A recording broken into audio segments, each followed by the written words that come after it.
Hey guys, so kaya ngasige video sidi all about your current relationship and your love life ko. Isagi hojik changchiliba love life amadi current relationship sida based over reading oidoini ngasige na pile ani thokna khaidok chigani pile A amadi pile B ko. Sige gray idol figures na pile A, sige orange idol figures na pile B. Pile ani sidagi isa na apama pile amamam choose tawbiraga ngasige ba general reading se taminarase ado isagi current relationship kidamukta kay leke habado yengase ko. ꯑꯍꯥꯟꯕꯗ ꯑꯩꯈꯣꯏ pile A ꯀꯣ pile A ꯅꯠꯇ꯭ꯔꯒꯅ ꯁꯤꯒꯤ grey idol ꯐꯤꯒꯔꯁꯤ ꯆꯨꯁ ꯇꯧꯕꯤꯕ ꯏꯆꯤꯜ ꯏꯅꯥꯎꯁꯤꯡꯒꯤ ꯑꯣꯏꯅ ꯏꯁꯥꯒꯤ current ꯔꯤꯂꯦꯁꯟꯁꯤꯞꯁꯤꯒꯤꯗꯃꯛꯇ ꯀꯔꯤ ꯀꯔꯤ ꯚꯤꯖꯟꯁ ꯂꯩꯒꯦ ꯍꯥꯏꯕꯗꯣ ꯃꯌꯥꯝ ꯄꯨꯟꯅ ꯌꯦꯡꯃꯤꯟꯅꯔꯁꯦ ꯀ꯭ꯋꯤꯟ ꯑꯣꯐ ꯁꯣꯔꯠꯁ ꯀꯣ ꯀ꯭ꯋꯤꯟ ꯑꯣꯐ ꯁꯣꯔꯠꯁ ꯍꯥꯏꯔꯤꯕ ꯀꯥꯔꯠꯁꯤꯒꯤ ꯃꯇꯨꯡ ꯏꯟꯅ ꯏꯁꯥꯒꯤ ꯄꯥꯔꯠꯅꯔꯁꯤꯅ ꯍꯧꯖꯤꯛꯁꯦ ꯏꯁꯥꯕꯨ ꯑꯗꯨꯝ ꯈꯟꯖꯕ ꯅꯨꯡꯁꯤꯖꯕ ꯑꯦꯟ ꯗꯦꯟ ꯃꯣꯏꯒꯤ ꯀꯃꯤꯠꯃꯦꯟꯁꯦ ꯏꯁꯥꯗ ꯑꯗꯨꯝ ꯁ꯭ꯇꯔꯣꯡꯂꯤ ꯂꯩꯕꯒꯤ ꯃꯃꯤ ꯇꯥꯏ ꯏꯁꯥꯒꯤ ꯄꯥꯔꯠꯅꯔꯁꯤꯅ ꯏꯁꯥꯒ ꯂꯣꯡ ꯇꯔꯝ ꯑꯣꯏꯕ ꯔꯤꯂꯦꯁꯟꯁꯤꯞꯀꯤ ꯚꯤꯖꯟ ꯑꯃ ꯂꯨꯛ ꯐꯣꯔꯋꯥꯔꯗ ꯇꯧꯋꯦꯕꯀꯣ ꯑꯗꯨꯒ ꯃꯣꯏꯒꯤ ꯁꯥꯏꯗꯇꯒꯤꯁꯨ ꯑꯗꯨꯝ ꯀꯃꯤꯠꯃꯦꯟꯁꯦ ꯁ꯭ꯇꯔꯣꯡ ꯑꯣꯏꯅ ꯄꯤꯔꯤ ꯑꯦꯟ ꯗꯦꯟ ꯏꯁꯥꯒꯤ ꯁꯥꯏꯗꯇꯒꯤꯁꯨ ꯆꯞ ꯃꯥꯟꯅꯕ ꯏꯅꯔꯖꯤ ꯃꯣꯏꯅ ꯔꯤꯇꯔꯟ ꯇꯧꯔꯛꯄꯁꯦ ꯄꯥꯝꯃꯦ ꯑꯗꯨꯒ ꯏꯁꯥꯒꯤ ꯄꯥꯔꯠꯅꯔꯁꯦ ꯃꯥꯒꯤ ꯀꯃꯤꯠꯃꯦꯟꯁꯦ ꯌꯥꯝ ꯁ꯭ꯇꯔꯣꯡ ꯑꯣꯏꯕꯅꯤꯅ ꯂꯣꯌꯦꯜꯇꯤꯗ ꯀꯩꯁꯨ ꯌꯥꯝ ꯍꯦꯛꯇ ꯇ꯭ꯔꯁ ꯏꯁꯨꯁ ꯂꯩꯅꯤꯡꯉꯥꯏ ꯑꯣꯏꯗꯦ ꯏꯁꯥꯒꯤ ꯄꯥꯔꯠꯅꯔꯁꯦ ꯍꯧꯖꯤꯛꯀꯤ ꯑꯣꯏꯅ ꯏꯁꯥꯅ ꯑꯗꯨꯝ ꯇ꯭ꯔꯁ ꯋꯥꯔꯗꯤ ꯑꯣꯏ ꯐꯖꯅ ꯇ꯭ꯔꯁ ꯇꯧꯔꯒ ꯏꯁꯥꯒꯤ ꯄꯥꯔꯠꯅꯔꯁꯤꯒ ꯏꯁꯥꯒ ꯑꯗꯨꯝ ꯐꯖꯅ ꯆꯠꯃꯤꯟꯅꯕ ꯌꯥꯕꯒꯤ ꯄꯣꯇꯦꯟꯁꯤꯌꯦꯜ ꯂꯩ ꯏꯁꯥꯒꯤ ꯄꯥꯔꯠꯅꯔꯒꯤ ꯁꯥꯏꯗꯇꯒꯤ ꯍꯧꯖꯤꯛꯃꯛꯀꯤ ꯑꯣꯏꯅ ꯔꯤꯂꯦꯁꯟꯁꯤꯞꯁꯤꯗ ꯗꯥꯎꯠꯁ ꯑꯃꯠꯇ ꯂꯩꯇꯦꯕꯀꯣ The Queen of Cups ko Queen of Cups ꯍꯥꯏꯔꯤꯕ ꯀꯥꯔꯠꯁꯤꯅ ꯏꯁꯥꯒꯤ ꯑꯦꯗꯚꯥꯏꯁ ꯑꯣꯏꯗꯣꯏꯅꯦ ꯏꯁꯥꯒꯤ ꯑꯦꯗꯚꯥꯏꯁꯇꯤ ꯀꯩ ꯂꯥꯛꯀꯦ ꯍꯥꯏꯕ ꯃꯇꯝꯗ ꯏꯁꯥꯒꯤ ꯄꯥꯔꯠꯅꯔꯁꯤꯒꯤ ꯁꯥꯏꯗꯇꯒꯤ ꯁ꯭ꯇꯔꯣꯡꯂꯤ ꯏꯁꯥꯗ ꯀꯃꯤꯠꯃꯦꯟ ꯄꯤꯔꯛꯄ ꯁ꯭ꯇꯔꯣꯡ ꯍꯣꯜ ꯑꯃ ꯏꯁꯥꯗ ꯊꯝꯃꯛꯄ ꯑꯦꯟ ꯗꯦꯟ ꯐꯅꯌꯥꯝꯅ ꯄꯥꯁꯇ ꯏꯁꯨꯁꯀꯨꯝꯕ ꯂꯩꯅꯔꯝꯕ ꯑꯣꯏꯇꯥꯔꯒꯁꯨ ꯔꯤꯂꯦꯁꯟꯁꯤꯞꯁꯦ ꯍꯧꯖꯤꯛꯇꯤ ꯂꯣꯡ ꯇꯔꯝ ꯑꯣꯏꯅ ꯀꯦꯔꯤ ꯇꯧꯒꯦ ꯍꯥꯏꯕꯒꯤ ꯋꯥꯈꯜꯂꯣꯟ ꯂꯥꯛꯄꯅꯤꯅ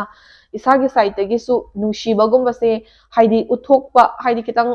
ꯍꯦꯛꯇ ꯌꯥꯝ ꯍꯦꯛꯇ ꯑꯦꯛꯁꯄ꯭ꯔꯦꯁꯤቭ ꯑꯣꯏꯌꯣ ꯍꯥꯏꯕꯗꯤ ꯅꯠꯇ꯭ꯔꯒꯁꯨ ꯏꯁꯥꯒꯤ ꯄꯥꯔꯠꯅꯔꯁꯤꯒꯤꯗꯃꯛꯇ ꯏꯁꯥꯅ ꯈꯜꯂꯤ ꯏꯁꯥꯅꯁꯨ ꯃꯣꯏꯕꯨ ꯅꯨꯡꯁꯤ ꯅꯠꯇ꯭ꯔꯒꯅ ꯏꯁꯥꯒꯤ ꯄꯥꯔꯠꯅꯔꯁꯤꯕꯨ ꯈꯟꯖꯩ ꯑꯦꯟ ꯗꯦꯟ ꯃꯉꯣꯟꯗ ꯏꯁꯥꯒꯤꯁꯨ ꯀꯃꯤꯠꯃꯦꯟ ꯂꯩ ꯍꯥꯏꯕꯁꯦ ꯈꯪꯍꯟꯕ ꯗꯔꯀꯥꯔ ꯑꯣꯏꯌꯦꯕꯀꯣ ꯑꯗꯨꯅ ꯏꯁꯥꯒꯤ ꯁꯥꯏꯗꯇꯒꯤꯁꯨ ꯑꯗꯨꯝ ꯍꯥꯏꯗꯤ ꯏꯃꯣꯁꯟꯒꯨꯝꯕꯁꯦ ꯎꯠꯊꯣꯛꯄꯤꯌꯨ ꯑꯗꯒꯤ ꯎꯠꯇꯕꯤꯗ ꯃꯥꯅ ꯈꯪꯖꯁꯅꯨ ꯀꯥꯏꯅ ꯍꯥꯏꯕꯗꯣ ꯑꯗꯨꯃꯥꯏꯅ ꯇꯧꯕꯗꯨꯗꯤ ꯇꯧꯕꯤꯒꯅꯨ ꯏꯁꯥꯒꯤ ꯁꯥꯏꯗꯇꯒꯤ ꯈꯤꯇꯪ ꯑꯦꯛꯁꯄ꯭ꯔꯦꯁꯤቭ ꯑꯣꯏꯕꯤꯌꯨ ꯍꯥꯏꯕ ꯑꯦꯗꯚꯥꯏꯁꯁꯦ ꯀꯥꯔꯠꯇꯒꯤ ꯐꯪꯉꯦꯕꯀꯣ ꯗꯦꯟ ꯗ ꯗꯦꯠꯁ ꯀꯥꯔꯠ ꯍꯥꯏꯔꯤꯕ ꯀꯥꯔꯠꯁꯦ ꯔꯤꯚꯔꯁꯇ ꯊꯣꯛꯂꯛꯑꯦ ꯁꯤꯒꯤ ꯀꯥꯔꯠꯁꯤꯒꯤ ꯃꯇꯨꯡ ꯏꯟꯅ ꯏꯁꯥꯒꯤ ꯄꯥꯔꯠꯅꯔꯁꯤꯒꯒꯤ ꯃꯔꯛꯇ ꯔꯤꯂꯦꯁꯟꯁꯤꯞꯁꯤꯒꯤ ꯄꯥꯁꯇ ꯍꯥꯏꯗꯤ ꯑꯗꯨꯝ ꯄꯥꯁ ꯋꯤꯛ ꯑꯣꯏꯕ ꯌꯥꯏ ꯄꯥꯁ ꯃꯟꯊ ꯑꯣꯏꯕ ꯌꯥꯏꯀꯣ ꯑꯗꯨꯝ ꯈꯔ ꯀꯨꯏꯔꯕꯗ ꯑꯣꯏꯕ ꯌꯥꯏ ꯏꯁꯨꯁ ꯈꯔ ꯍꯥꯏꯕꯗꯤ ꯗꯥꯎꯠꯁ ꯂꯩꯅꯕꯒꯨꯝꯕ ꯑꯗꯒꯤ ꯃꯤꯁꯑꯟꯗꯔꯁꯇꯦꯟꯗꯤꯡꯒꯨꯝꯕ ꯏꯁꯨꯁ ꯈꯔꯗꯤ ꯂꯩꯈꯤꯕ ꯃꯥꯜꯂꯦꯕꯀꯣ ꯑꯗꯨ ꯑꯣꯏꯇꯥꯔꯒꯁꯨ ꯑꯗꯨꯒꯨꯝꯕ ꯏꯁꯨꯁ ꯅꯠꯇ꯭ꯔꯒꯅ ꯑꯣꯕꯁꯇꯦꯀꯜꯁꯀꯨꯝꯕꯗꯣ ꯑꯗꯨꯒꯤ ꯑꯦꯟꯗꯤꯡ ꯑꯣꯏꯈ꯭ꯔꯒ ꯍꯧꯖꯤꯛꯁꯦ ꯄꯨꯔꯥ ꯐ꯭ꯔꯦꯁ ꯕꯤꯒꯤꯅꯤꯡ ꯑꯃ ꯑꯣꯏꯕ ꯄꯥꯝꯕ ꯅꯠꯇ꯭ꯔꯒꯅ ꯄꯨꯔꯥ ꯅꯧꯅ ꯑꯃꯨꯛ ꯕꯦꯇꯔ ꯔꯤꯂꯦꯁꯟꯁꯤꯞꯀꯤ ꯁꯥꯏꯠ ꯑꯃꯗ ꯆꯪꯁꯤꯟꯕꯁꯦ ꯏꯁꯥꯒꯤ ꯄꯥꯔꯠꯅꯔꯁꯤꯅ ꯗꯤꯖꯥꯌꯔ ꯇꯧꯋꯦꯕꯀꯣ ꯑꯗꯨꯅ ꯏꯁꯥꯒꯤ ꯁꯥꯏꯠꯇꯒꯤꯁꯨ ꯄꯥꯁꯀꯤ ꯑꯣꯏꯕ ꯏꯁꯨ ꯂꯣꯏꯅꯃꯛ ꯀꯥꯎꯊꯣꯛꯅꯈ꯭ꯔꯒ ꯔꯤꯂꯦꯁꯟꯁꯤꯞꯁꯤꯗ ꯐꯖꯅ ꯁꯦꯀꯦꯟ ꯆꯥꯟꯁ ꯑꯃ ꯄꯤꯅꯔꯒ ꯅꯠꯇ꯭ꯔꯒꯅ ꯑꯅꯧꯕ ꯇꯔꯟ ꯑꯃ ꯂꯥꯛꯃꯤꯟꯅꯔꯒ ꯐꯖꯅ ꯂꯣꯡ ꯇꯔꯝ ꯑꯣꯏꯅ ꯆꯠꯃꯤꯟꯅꯕ ꯉꯝꯅꯕ ꯏꯁꯥꯒꯤ ꯁꯥꯏꯠꯇꯒꯤꯁꯨ ꯑꯗꯨꯝ ꯍꯣꯠꯅꯕꯤꯕꯁꯦ ꯗꯔꯀꯥꯔ ꯂꯩ ꯍꯥꯏꯅ ꯀꯥꯔꯠꯁꯤꯅ ꯁ꯭ꯄꯦꯁꯤꯐꯥꯏ ꯇꯧꯋꯦꯕꯀꯣ ꯅꯦꯛꯁꯇ ꯐꯣꯔ ꯑꯣꯐ ꯄꯦꯟꯇꯦꯀꯜꯁ ꯍꯥꯏꯔꯤꯕ ꯀꯥꯔꯠꯁꯤꯒꯤ ꯃꯇꯨꯡ ꯏꯟꯅ ꯉꯁꯤꯒꯤ ꯄꯥꯏꯜ ꯑꯦ ꯈꯟꯕꯤꯔꯤꯕ ꯏꯆꯤꯜ ꯏꯅꯥꯎꯁꯤꯡꯒꯤ ꯑꯣꯏꯅ ꯏꯁꯥꯒꯤ ꯄꯥꯔꯠꯅꯔꯒ ꯏꯁꯥꯒꯁꯦ ꯌꯥꯝ ꯀꯝꯄꯦꯇꯦꯕꯜ ꯑꯣꯏꯀꯣ ꯏꯁꯥꯒꯤ ꯄꯥꯔꯠꯅꯔꯒ ꯏꯁꯥꯒꯁꯦ ꯑꯃꯅ ꯑꯃꯒꯤ ꯂꯛꯀꯤ ꯆꯥꯔꯝ ꯑꯣꯏꯌꯦ ꯑꯗꯨꯅ ꯑꯃꯅ ꯑꯃꯒꯤ ꯂꯛꯀꯤ ꯆꯥꯔꯝ ꯑꯣꯏꯕꯅꯤꯅ ꯍꯌꯦꯡꯋꯥꯏ ꯇꯨꯡ ꯀꯣꯏꯅ ꯂꯨꯍꯣꯡ ꯈꯣꯡꯗꯣꯡꯉꯒ ꯌꯨꯝ ꯄꯥꯜꯂꯒ ꯆꯪꯁꯤꯟꯃꯤꯟꯅꯕ ꯃꯇꯝꯗ ꯐꯥꯏꯅꯥꯟꯁꯤꯌꯦꯜꯒꯨꯝꯕꯁꯨ ꯑꯗꯨꯝ ꯁ꯭ꯇꯦꯕꯤꯂꯤꯇꯤ ꯂꯥꯛꯀꯅꯤ ꯑꯗꯒꯤ ꯑꯃꯅ ꯑꯃꯒꯤ ꯂꯛꯀꯤ ꯆꯥꯔꯝ ꯑꯣꯏꯕꯅꯤꯅ ꯍꯌꯦꯡꯋꯥꯏ ꯂꯩꯃꯤꯟꯅꯕ ꯃꯇꯝꯗ ꯑꯗꯨꯝ ꯗꯥꯎ ꯌꯥꯕ ꯑꯗꯒꯤ ꯑꯐꯕ ꯄ꯭ꯔꯣꯁꯄꯦꯔꯁ ꯑꯣꯏꯕ ꯃꯦꯔꯤꯌꯦꯖ ꯑꯃ ꯆꯪꯁꯤꯟꯃꯤꯟꯅꯕ ꯌꯥꯕꯒꯤ ꯆꯥꯟꯁꯦꯁ ꯂꯩ ꯑꯗꯣ ꯃꯦꯔꯤꯌꯦꯖꯁꯦ ꯍꯦꯛꯇ ꯇꯧꯔꯅꯤ ꯍꯥꯏꯕꯒꯤ ꯒꯦꯔꯦꯟꯇꯤ ꯅꯠꯇꯦ ꯌꯦꯡꯖꯔꯤꯕ ꯔꯤꯗꯤꯡꯁꯦ ꯖꯦꯅꯔꯦꯜ ꯔꯤꯗꯤꯡꯅꯦ ꯕꯠ ꯏꯁꯥꯒꯤ ꯄꯥꯔꯠꯅꯔꯁꯤꯒ ꯏꯁꯥꯒꯁꯦ ꯌꯥꯝꯅ ꯆꯥꯟꯅꯕ ꯀꯝꯄꯦꯇꯦꯕꯜ ꯑꯣꯏꯕꯅꯤꯅ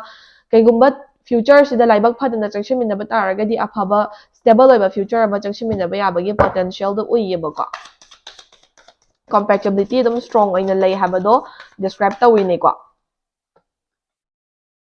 ꯊ꯭ꯔꯤ ꯑꯣꯐ ꯀꯞꯁ ꯀꯣ ꯊ꯭ꯔꯤ ꯑꯣꯐ ꯀꯞꯁ ꯍꯥꯏꯔꯤꯕ ꯀꯥꯔꯠꯁꯤꯒꯤ ꯃꯇꯨꯡ ꯏꯟꯅ ꯄꯥꯏꯜ ꯑꯦ ꯈꯟꯕꯤꯔꯤꯕ ꯏꯆꯤꯜ ꯏꯅꯥꯎꯁꯤꯡꯒꯤ ꯑꯣꯏꯅ ꯏꯁꯥꯒꯤ ꯄꯥꯔꯠꯅꯔꯁꯤꯒ ꯏꯁꯥꯒꯁꯦ ꯑꯗꯨꯝ ꯏꯁꯥꯅ ꯔꯤꯂꯦꯁꯟꯁꯤꯞꯁꯤꯗ ꯍꯥꯏꯗꯤ ꯅꯦꯛꯁ ꯁ꯭ꯇꯦꯞ ꯂꯧꯕꯒꯤ ꯃꯇꯥꯡ ꯆꯥꯔꯦ ꯑꯗꯒꯤ ꯔꯤꯂꯦꯁꯟꯁꯤꯞꯁꯤꯗ ꯍꯥꯏꯗꯤ ꯃꯨꯚ ꯐꯣꯔꯋꯥꯔꯗ ꯇꯧꯃꯤꯟꯅꯕ ꯌꯥꯕꯒꯤ ꯃꯇꯥꯡ ꯆꯥꯔꯦꯅ ꯈꯟꯕꯤꯕ ꯇꯥꯔꯒꯗꯤ ꯑꯗꯨꯝ ꯐꯦꯃꯤꯂꯤ ꯀꯩꯀꯥ ꯌꯥꯅꯔꯒꯕꯨ ꯑꯣꯏꯔꯣ ꯅꯠꯇ꯭ꯔꯒꯅ ꯏꯁꯥ ꯌꯥꯅꯕꯒꯤ ꯃꯇꯨꯡ ꯏꯟꯅ ꯑꯦꯡꯒꯦꯖꯃꯦꯟꯒꯨꯝꯕ ꯂꯨꯍꯣꯡ ꯈꯣꯡꯗꯣꯡꯕꯒꯨꯝꯕ ꯇꯧꯕ ꯌꯥꯕꯒꯤ ꯃꯇꯝꯁꯨ ꯑꯗꯨꯝ ꯑꯣꯏ ꯑꯗꯨꯒꯨꯝꯕꯁꯦ ꯏꯁꯥꯅ ꯗꯤꯖꯥꯌꯔ ꯇꯧ ꯇꯥꯔꯒꯗꯤ ꯅꯠꯇ꯭ꯔꯒꯅ ꯑꯗꯨꯒꯨꯝꯕꯒꯤ ꯃꯇꯝ ꯆꯥꯔꯦꯅ ꯈꯟꯕꯤ ꯇꯥꯔꯒꯗꯤ ꯑꯗꯨꯒꯨꯝꯕꯒꯤ ꯁ꯭ꯇꯦꯞ ꯑꯗꯨꯝ ꯂꯧꯕꯤꯕꯁꯨ ꯌꯥꯏꯌꯦꯅ ꯍꯥꯏꯌꯦꯕꯀꯣ ꯍꯥꯏꯗꯤ ꯔꯤꯂꯦꯁꯟꯁꯤꯞꯁꯤꯗ ꯁꯦꯂꯦꯕ꯭ꯔꯦꯁꯟꯁꯀꯨꯝꯕ ꯍꯦꯄꯤꯅꯦꯁꯀꯨꯝꯕꯒꯤ ꯍꯥꯏꯗꯤ ꯋꯦꯜꯀꯝ ꯇꯧꯕ ꯌꯥꯕꯒꯤ ꯃꯇꯝ ꯑꯣꯏꯔꯦ ꯍꯥꯏꯕꯗꯣ ꯗꯤꯁꯀ꯭ꯔꯥꯏꯕ ꯇꯧꯔꯤꯅꯦꯕꯀꯣ ꯃꯈꯥ ꯇꯥꯔꯛꯄ ꯑꯣꯏꯅ ꯄꯥꯏꯜ ꯑꯦ ꯈꯟꯕꯤꯔꯤꯕ ꯏꯆꯤꯜ ꯏꯅꯥꯎꯁꯤꯡꯒꯤ ꯑꯣꯏꯅ ꯔꯤꯂꯦꯁꯟꯁꯤꯞꯁꯤꯒꯤ ꯑꯣꯏꯕ haidi isagi current relationship ke ba general advice kai lege habadusu yengminase ko. So general advice the emperor hariba card chathol eko sigi the emperor hariba card chi matungina pile a khanbi ba ichilinaw singna isagi relationship chi the hena better side ta lakna ba hena phaba side ta lakna ba kai to ba hamatam da isagi ego and attitude kum se relationship chi the yari ge control to biyo ba ko habadi relationship chi the phanam phana chalam ba targa su ego gumba attitude kum na mang thar agadi relationship chi the problem sungai leram da ba jaga de issue create tor pe problem create tor pe ba aduna isagi relationship chi aphaba side ta chalhan ge hai taragadi isagi ego gumba attitude gumba se isagi control da thambiyu relationship sina mang tharaga adagi kai haini ego sina maning da thamaga chatpiyu have advice se card gi pick card gi advice tawe ba ko pick tawe ba card sidage last but not the least file a gi na card amatanga draw tause. So two of cups ko two of cups hari ba card chi matungina pile a khanbir bai chilinaw singoi nei sagi relationship se hen aphaba side hen a better side lakna ba ngasa ina haba do relationship se isai sagi emotion se expressive oi biu nushi ba habe se phummaga thamaga na hen nushi doina te expressive oi bagi su tongan ba mahau ama lakadoi ni ko duna relationship se yari ge expressive oi biu isagi partner bo isana khanja ba isana gi partner na isabu khanbirak pa se se express tawraga nushi ba se uthok naraga isagi marakta mutual oi ba haidi effort and balance ama form tawraga chatpa ngamna bo hotna biu adumaina haidi nushina bagum se phazna uthok naraga chat taragadi aphabo oi ba ya bagi adagi chawkhat po oi ba ya bagi chances and possibilities myam ama lei haba se cardina specify tawe ba ko the pile a gi oina hoi past issues ko makhar leinarak taraga su atragana hojik leiba taraga su yam thuna dum resolve tarak pa ya ba chances lei aphaba oina stable oina relationship se chapminna ba ya bagi potential se card sing sidagi phange ba ko. Hi guys, mathang sina koi pile B ko. Pile B na tragana sigi orange idol figure se khanbi bai chini now singi oina sagi current relationship chi oiba general reading ama tawdoi ko. Do pile B gi oina su koi card che hana like draw tawraga kai pige pile B gi oina habadu su yang minaraga chatse ko.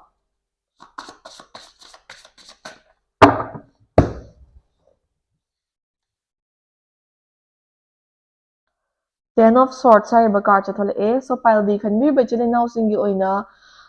sigi isagi chatliba current relationship chida ko some sort of conclusions ama reach tawgadawre na hayeba ko habadi either isagi oina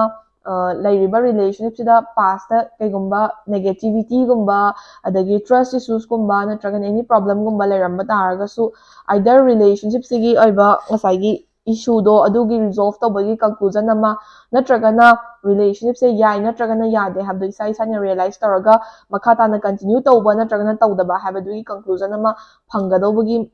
mawong da uyiba ko sise relationship sida haidi palbi khanbe be chini naw singoina relationship ta kai problem gumba natragana issue gumba face tawbi taragadi sigi card se relate tawgani ko aduga kemte issue lai taboy taragadi sigi card sima ignore tawbiro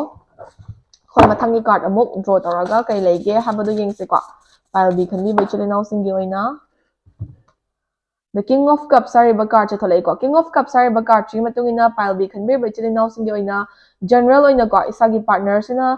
isana tawba thabak khar dum phazna support tawbirak pa yabagi and then isagi partner gi ba jaga khar da su isana phazna support tawnaraga relationship se hena chachanna hena khongpham chetna ko hena stable oina changsan mena bangam bagi potential do sigi card chidagi phangmanga me ba ko haidi isana tawba thabak da su isagi partner na phazna support tawbirak pa and then isagi partner na tawba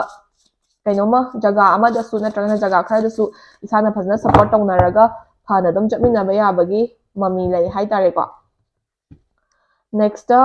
Knight of Cups hariba card chi matungina pile B khanbi bai chili naw singi oina either isagi relationship se khara kuishalakpagi natragana isagi eba thabak inkhang chinnabadagi oiro relationship sida spark and romance kitang watpagi mongna taweba ko haidi relationship sida commitment pina taraga su natragana relationship sida phazna stable oina changsinminari hai taraga su jaga khara da isa se kitang boring churakpagumba distracted oirakpagumba relationship sigi lively oiba jaga khatang watpagumba adugumba mong khara uye ado yaragadi isagi partner ga isaga kai hani date kumba ma romantic oiba date kumba ma chathokpiu natragana relationship se kitang romantic oiba side ta lakna ba isana su isagi partner na su phazna effort thadaraga hotna biu relationship sida phanamna kuira boy taraga su nauri boy taraga su relationship ꯁꯤꯒꯤ ꯑꯣꯏꯕ spark ꯑꯃ alive ꯑꯣꯏꯅ ꯊꯝꯕ ꯉꯝꯅꯕ ꯍꯣꯠꯅꯕꯤꯌꯨ ꯍꯥꯏꯕ advice ꯁꯦ ꯀꯥꯔꯠꯇꯒꯤ ꯐꯪꯉꯦꯕꯀꯣ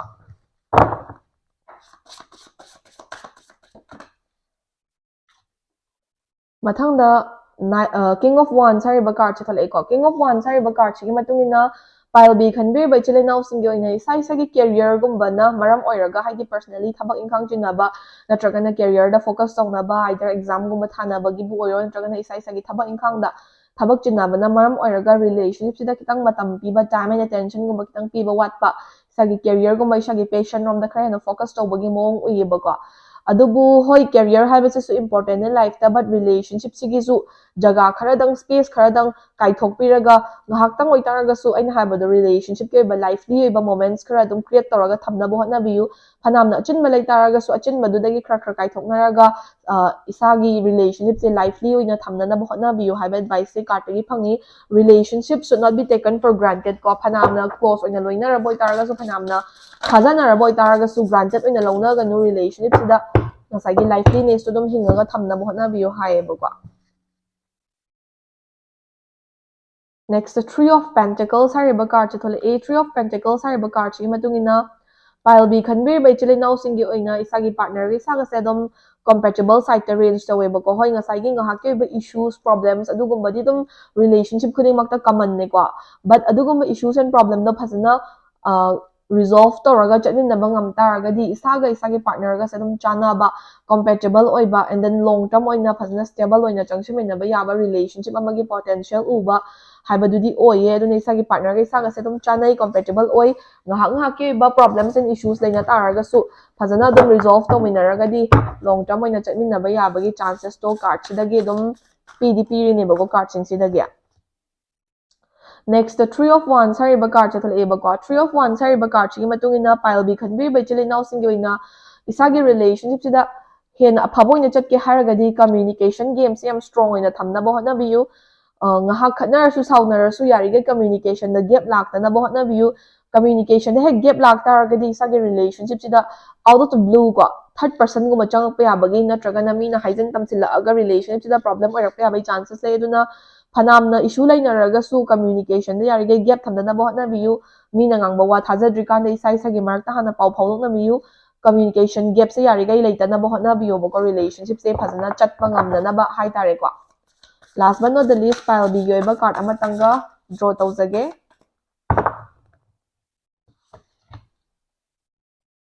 king of swords ꯀꯣ king of swords ꯍꯥꯏꯔꯤꯕ ꯀꯥꯔꯠꯁꯤꯒꯤ ꯃꯇꯨꯡ ꯏꯟꯅ